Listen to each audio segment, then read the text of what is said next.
హిందువులు ముక్కోటి దేవతలకు మొక్కుతారు.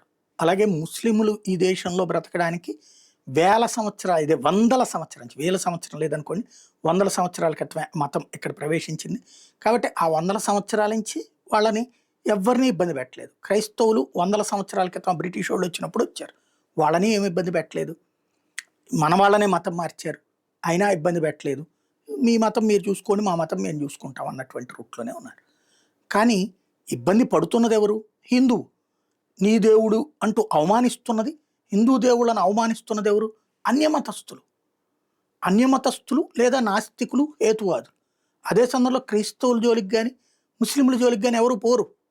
కాకపోతే క్రైస్తవుల భద్రతా గౌరవానికి భంగం కలగనివ్వం అన్నటువంటి స్టేట్మెంట్ ఎవరు భంగం కలిగిస్తున్నారు? ఎవరు గౌరవానికి భంగం కలిగిస్తున్నారు? ఆలయాలలో దేవుళ్ళకి భద్రత కరువైంది, హిందూ దేవుళ్ళకి గౌరవానికి భంగం కలిగింది. కానీ ఎవరు, ఏ హిందువు కూడా వేరే మతంకి సంబంధించి క్రైస్తవానికి ఎవరిని ఇబ్బంది పెట్టట్లేదు, లేదా ముస్లిం కూడా ఇబ్బంది పెట్టట్లేదు. ఇట్లాంటి కొన్ని విచిత్రంగా ఉంటాయి స్టేట్మెంట్లు.